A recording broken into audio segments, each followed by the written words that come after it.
Praise Lord. നിങ്ങളെ എല്ലാവരെയും blessed മോർണിംഗിലേക്ക് യേശു ക്രിസ്തുവിൻ്റെ നാമത്തിൽ സ്വാഗതം ചെയ്യുന്നു.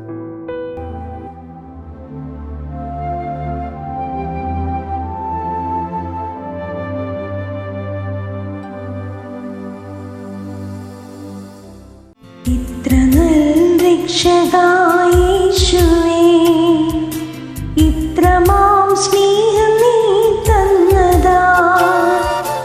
ഇത്ര നല്ല രക്ഷകനായ യേശുവേ, ഇത്രമാം സ്നേഹം നീ തന്നതാ. ഇന്നു ഞാൻ നൽകിടും തുല്യമാ ഏഴയെ നിൻ മുൻപിൽ യാഗമാ. ഇന്നു ഞാൻ നൽകിടും തുല്യമാ ഏഴയെ നിൻ മുൻപിൽ യാഗമാ. ഇത്ര നല്ല രക്ഷക യേശുവേ, ഇത്രമാം സ്നേഹം നീ തന്നതാ. ഇത്ര നല്ല രക്ഷക യേശുവേ, ഇത്രമാം സ്നേഹം നീ തന്നതാ.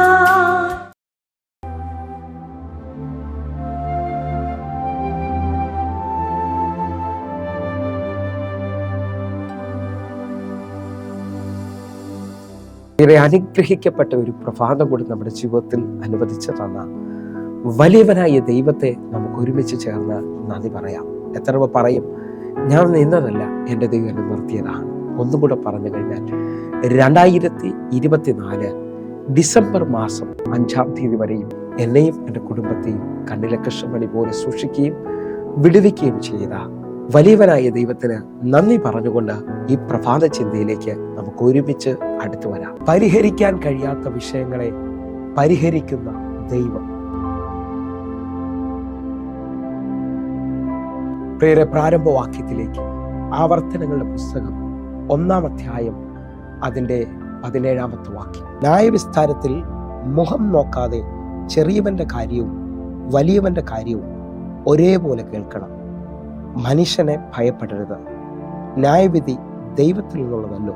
നിങ്ങൾക്ക് അധികം പ്രയാസമുള്ള കാര്യം എൻ്റെ അടുക്കൽ കൊണ്ടുവരുവിൻ, അത് ഞാൻ തീർക്കും. പ്രിയരെ, ഈ പ്രഭാതത്തിൽ ദൈവം നമ്മോട് ഇടപെട്ട അനുഗ്രഹിക്കപ്പെട്ട വചനത്തിനായി നമുക്ക് ഒരുമിച്ച് ചേർന്ന ദൈവത്തിന് നന്ദി പറയാം. എന്നെ കേൾക്കുന്ന പ്രിയരെ, ഈ പ്രഭാതത്തിൽ ഞാനും നിങ്ങളും ചിന്തിക്കുന്ന ദൈവിക ചിന്ത പരിഹരിക്കാൻ കഴിയാത്ത വിഷയങ്ങളെ പരിഹരിക്കുന്ന ദൈവം എന്നുള്ളതാണ്. എന്നെ ശ്രദ്ധിക്കുന്നവരെ, എൻ്റെയും നിങ്ങളുടെയും ജീവിതത്തിനകത്ത് പല മേഖലകളിലും ഒത്തിരി വിഷയങ്ങൾ മനുഷ്യന് കഴിയാത്ത, അല്ലെങ്കിൽ എനിക്ക് നിങ്ങൾക്കും അസാധ്യമെന്ന് തോന്നുന്നത് പോലെ നിൽക്കുന്ന വിഷയങ്ങളാണ്. പക്ഷെ ദൈവത്തിൽ വിശ്വസിക്കുന്ന, വചനത്തിൽ അടിയുറച്ച് വിശ്വസിക്കുന്ന ഒരു ദൈവം ഇതിൽ തിരിച്ചറിയുന്നത് എനിക്കും നിങ്ങൾക്കും കഴിയാത്ത വിഷയങ്ങളെ ദൈവത്തിന് കഴിയും, അല്ലെങ്കിൽ ദൈവത്തിന് അത് സാധിക്കുമെന്നുള്ളതാണ്. വിശ്വസിക്കാമെങ്കിൽ ഈ പ്രഭാതത്തിലും ഒത്തിരി അസാധ്യതകളുടെ നടുവിൽ നിൽക്കുന്ന അനേകരെന്നെ ശ്രദ്ധിക്കുന്നുണ്ട്. നമുക്കൊരുമിച്ച് വിശ്വസിച്ചുകൊണ്ട് നമ്മുടെ വിഷയങ്ങളെ കർത്താവിൻ്റെ കരത്തിൽ ഏൽപ്പിക്കാം.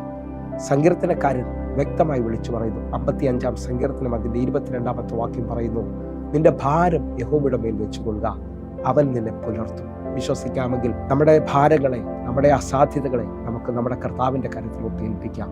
എന്നിട്ട് വിശ്വസിച്ചുകൊണ്ട് പറയാം, അധികം പ്രയാസമുള്ളത് നമ്മുടെ കർത്താവ് പരിഹരിക്കാൻ പോവുകയാണ്. വിശ്വാസത്തിൽ നമുക്ക് ഈ സമയത്ത് കർത്താവിലേക്ക് നോക്കാം. നിങ്ങൾ ഒന്നുകൂടെ ശ്രദ്ധിച്ചു കഴിഞ്ഞാൽ മത്തായിയുടെ സുവിശേഷത്തിനകത്ത് നമുക്ക് കാണാൻ കഴിയും. 14-ാം അധ്യായത്തിനകത്ത് 5000 പുരുഷാരം അടങ്ങുന്ന ഒരു വലിയ ജനസംഖ്യ കർത്താവിൻ്റെ കൂടെ ആയിരിക്കുകയാണ്.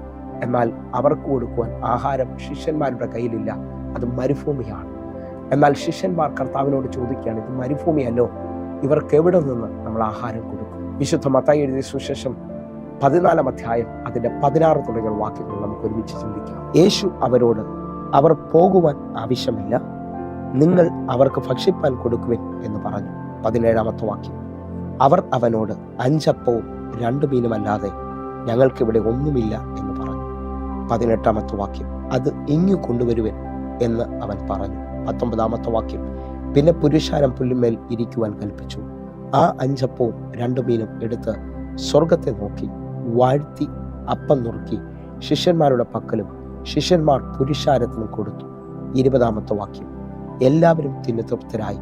ശേഷിച്ച കഷ്ണം 12 കൊട്ട നിറച്ചെടുത്തു. പ്രിയരെ, ഈ പ്രഭാതത്തിൽ ഞാനും നിങ്ങൾ വായിച്ചു കേട്ട വാക്യം ആഴമായി വിശ്വസിക്കുന്നവരുണ്ടെങ്കിൽ അധികം പ്രയാസമായ മനുഷ്യന് കഴിയത്തില്ല എന്ന് തോന്നുന്ന വിഷയങ്ങളിൽ നമ്മൾ കർത്താവിൻ്റെ അടുക്കിലേക്ക് കൊണ്ടുവന്നാൽ, കർത്താവിനെ വിശ്വാസത്തോടെ അത് ഏൽപ്പിക്കാമെങ്കിൽ തമ്പുരാൻ അത് നിവർത്തിച്ചു തരുന്നത് കാണാൻ കഴിയും. കാരണം മനുഷ്യൻ അസാധ്യം ദൈവത്താൽ സാധ്യം തന്നെയാണ്. സകല ജഡത്തിൻ്റെയും ദൈവമായ യഹോവ എന്നോട് നിങ്ങളോട് ഈ പ്രഭാതത്തിൽ പറയുന്നു, എനിക്ക് കഴിയാത്ത വല്ല കാര്യവുമുണ്ടോ? വിശ്വസിക്കാമെങ്കിൽ ദൂതൻ മറിയോട് മറുപടി പറഞ്ഞത്, ദൈവത്തിന് ഒരു കാര്യവും അസാധ്യമല്ലല്ലോ. വിശ്വസിക്കാമെങ്കിൽ നമ്മുടെ കർത്താവിന് സകലതും കഴിയും. ഈ പ്രഭാതത്തിൽ അധികം പ്രയാസമേറിയത്, പരിഹരിക്കാൻ കഴിയാത്തത് കർത്താവിൻ്റെ കയ്യിലേക്ക് ഏൽപ്പിച്ചു കൊടുത്താൽ, 5 അപ്പവും 2 മീനും കർത്താവിൻ്റെ കയ്യിലേക്ക് കൊടുത്താൽ, എനിക്ക് നിങ്ങൾക്ക് ഇമാജിൻ ചെയ്യാൻ പറ്റാത്ത രീതി എന്ന് പറഞ്ഞാൽ ചിന്തിക്കാൻ പോലും പറ്റാത്ത നിലയിൽ കർത്താവ് അതിനെ വർദ്ധിപ്പിക്കും. വിശ്വസിക്കുന്നവരുണ്ടെങ്കിൽ ഈ പ്രഭാതത്തിൽ അനേകര് സാമ്പത്തികമായി ഭാരപ്പെടുന്നവരുണ്ട്, അറിയാം, കുടുംബപരമായി ഭാരപ്പെടുന്നവരുണ്ട്, ജോലിയില്ലായ്മയിൽ ഭാരപ്പെടുന്നവരുണ്ട്. കർത്താവിൻ്റെ കയ്യിലേക്ക് ആ സാധ്യത ഏൽപ്പിക്കാൻ പറ്റുമോ? ഇന്ന് ഈ പ്രഭാതത്തിൽ ഒരു അത്ഭുതം കർത്താവ് ചെയ്യാൻ പോവുകയാണ്. ഒന്നുകൂടി ഒരു ഭാഗം കൂടെ ശ്രദ്ധിക്കാമെങ്കിൽ നിങ്ങൾ ശ്രദ്ധിച്ചേ. മത്തായിയുടെ സുവിശേഷം 17-ാം അധ്യായം ശ്രദ്ധിക്കുന്നവർക്കറിയാം. ഇതാ ചന്ദ്രരോഗം പിടിച്ച ഒരു മകനുമായി ഒരു പിതാവ് തൻ്റെ ശിഷ്യന്മാരുടെ അടുക്കലേക്കാണ് ആദ്യം വരുന്നത്. എന്നാൽ അവർക്ക് അവനെ സൗഖ്യമാക്കാൻ കഴിഞ്ഞില്ല. മത്തായിയുടെ സുവിശേഷം 17-ാം അധ്യായം 17-ാമത്തെ വാക്യം. അതിന് യേശു, അവിശ്വാസവും കോട്ടവും ഉള്ള തലമുറയെ, എത്രത്തോളം ഞാൻ നിങ്ങളുടെ കൂടെ ഇരിക്കും, എത്രത്തോളം നിങ്ങളെ സഹിക്കും, അവനെ എൻ്റെ അടുക്കൽ കൊണ്ടുവരുവിൻ എന്ന് ഉത്തരം പറഞ്ഞു. 18-ാമത്തെ വാക്യം. യേശു ഭൂതത്തെ ശാസിച്ചു, അത് അവനെ വിട്ടുപോയി, ബാലന് ആ നാഴികയിൽ സൗഖ്യം വന്നു. ഈ ഭാഗം ഞാനും നിങ്ങൾ ശ്രദ്ധിക്കുമ്പോഴും ഇതാ ശിഷ്യന്മാർക്ക് കഴിയാത്ത വിഷയമാണ്. എന്നാൽ യേശു കർത്താവ് പറയാണ്, അവനെ എൻ്റെ അടുക്കലേക്ക് കൊണ്ടുവരിക. കർത്താവിൻ്റെ അടുക്കലേക്ക് കൊണ്ടുവരുമ്പോൾ തന്നെ ഒറ്റ വാക്കിൽ അവൻ സൗഖ്യമാകുകയാണ്.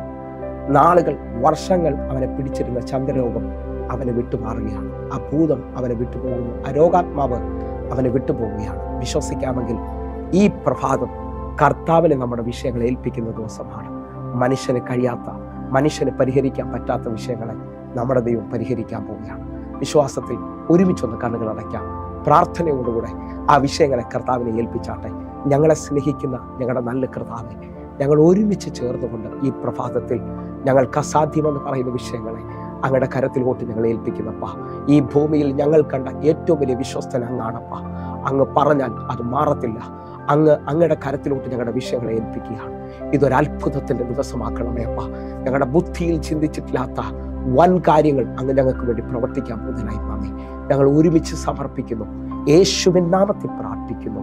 കേൾക്കണം പിതാവേ, ആമേൻ, ആമേൻ. പ്രിയരെ, പ്രഭാത സന്ദേശം നിങ്ങൾക്ക് അനുഗ്രഹമാകുന്നു എങ്കിൽ നമ്മുടെ യൂട്യൂബ് ചാനൽ സബ്സ്ക്രൈബ് ചെയ്യും, ഫേസ്ബുക്കിലേക്ക് നിങ്ങൾ ജോയിൻ ചെയ്യണമെന്ന് ഓർപ്പിക്കുന്നു. അതേപോലെ തന്നെ എല്ലാ ദിവസവും ഇന്ത്യൻ സമയം വൈകിട്ട് 6 മണിക്ക് നമുക്ക് സൂമിൽ ആരാധന നടക്കുകയാണ്. നിങ്ങളും അതിലേക്ക് ജോയിൻ ചെയ്യണമെന്ന് ഓർപ്പിക്കുന്നു. കർത്താവ് നിശ്ചയമായി നിങ്ങളെ അനുഗ്രഹിക്കും. എങ്കിൽ അടുത്ത ദിവസം കാണും വരെയും സ്വർഗത്തിലെ ദൈവം നിങ്ങളെ കാക്കുമാറാകട്ടെ. God bless you. ആമേൻ, ആമേൻ.